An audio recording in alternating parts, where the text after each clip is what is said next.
it's Holly here from Your Past is a Gift. So in this video, I wanted to address for those of you out there that are sitting there thinking that your heart has been broken.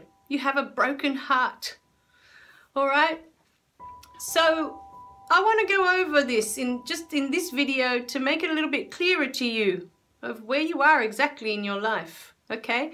Because every relationship that you have will teach you something about yourself, or it will teach you something about the other person, okay? Mostly it'll teach you something about yourself, okay? Something that you believe, and that's why it all fell apart.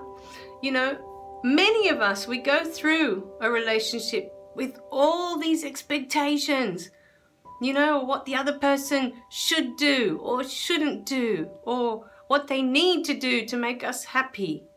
You know, I've talked to so many people that have said that, you know. How does he not know what I need to be happy? You know, especially when you've been together with someone for a long time. How does he not know what I need to be happy? Now, everybody lives in their own little world in their mind. Everybody lives in their own little world. So the he that you're talking about has his own needs and his own desires and his own thoughts about him, about what he needs to be happy. Everyone is occupied with what they need to be happy.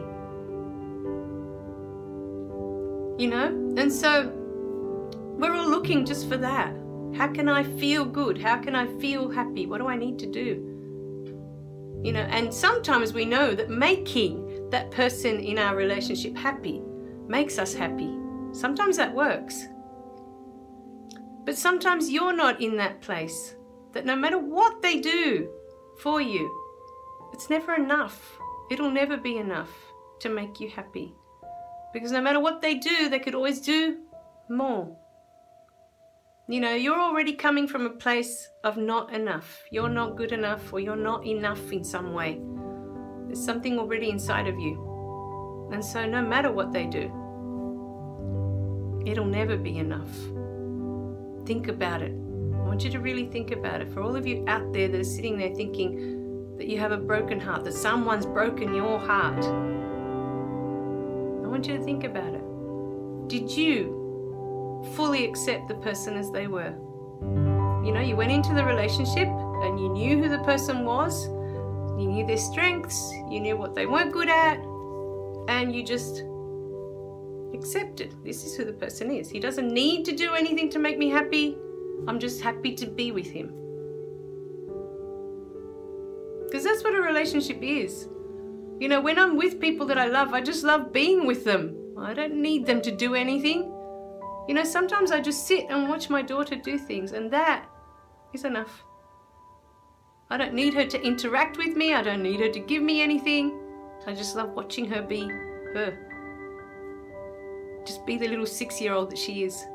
You know? And my husband's being goofy and he's making music on the piano, or he's singing along to his tunes, or I just like listening to him. I like listening to his voice, knowing that he's there. I don't need to interact with him. I just find it, for me, I just feel safe having him there. I feel at peace. I feel happy. He's there. It fills my heart with love that I'm sharing my life with this person. You know, I can go say hi, have a conversation with him, all the rest of it. But sometimes I'm just happy to listen to him be him. You know, his little personality, who he is.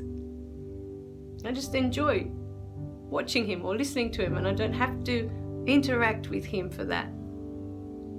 It's accepting people as they are. You know, listening to them, watching them. Sharing a conversation without trying to convince them of anything, you know, that you believe in. Just accepting what they believe is fine. I mean, with my husband, I grew up believing in God and in the Catholic religion and all that, and he's an atheist. We couldn't be more opposite. But funny enough, I grew up with that at home. My dad's an atheist and my mum's full-on Catholic, you know.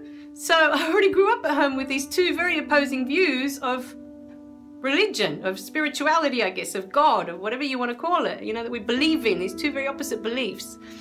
And so it's funny that we have that now in my home. You know, my daughter will grow up with that as well, what he believes. and what I believe, you know? So it's all there for you, and it's all good. You know, I don't try and impose my ideas of God on him, and I accept his ideas. And sometimes we have these conversations of, prove it to me then, he'll say, you know, prove that God exists, or prove. And it's something that you can't prove. It's like when you love someone, you can't prove that you love them. You just know you do. You feel it. It's a feeling. It's not something that you can prove. You just know it's there in your heart, you know? So, and it's in your eyes. When you look at the person, you see the love shining through. It's something you can't disguise. It's just there, you know? And so I want you to think about that today. If you've just finished a relationship and you feel like they've broken your heart somehow, in some way, and share it in the comments, because if I can hear from you what it is, you know, that's happened, you know, how it all fell apart, I might be able to help you see your side of it, understand what you were meant to learn from it. You know, like my first relationship, I learned that I'm not nothing. I am something. I have value, and I'm not less than any other human being on the planet. Because up until that point, I always thought I was less than him. You know, he was better than me in so many ways. And it wasn't until many, many, many years later that I started writing this book, and I realized, hang on a minute, I'm not any less than anybody. We're all the same. We're all human beings. We all need the same air to breathe. We all drink water to stay alive. We all eat food to stay alive. We all need clothes to keep us warm. We all need the same basic things. And what we do with our minds, how creative we get with it, you know, doesn't make one person better than the other. It doesn't. I promise you. So that's what I learned from my first relationship, that I'm not less than anyone else.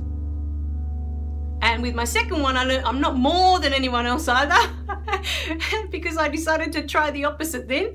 And I realized, yeah, that doesn't work either. How about we're all the same?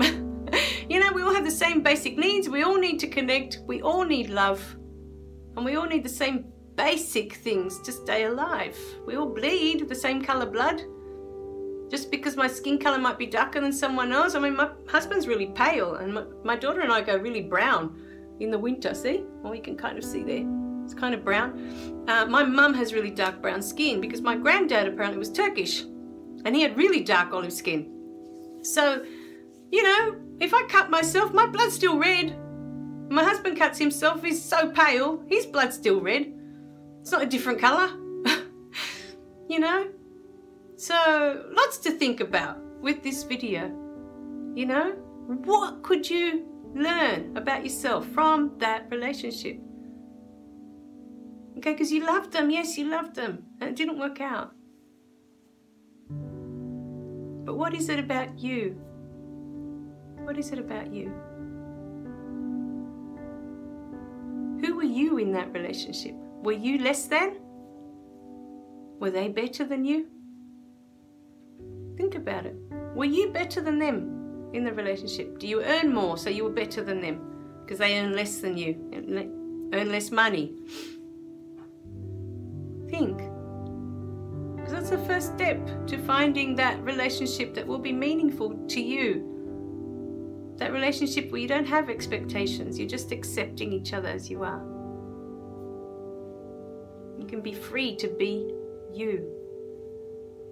All right, my darlings? I love you guys. Okay, remember to click like and subscribe below so you don't miss any of the messages, and I'll see you in the next video, okay? Bye for now.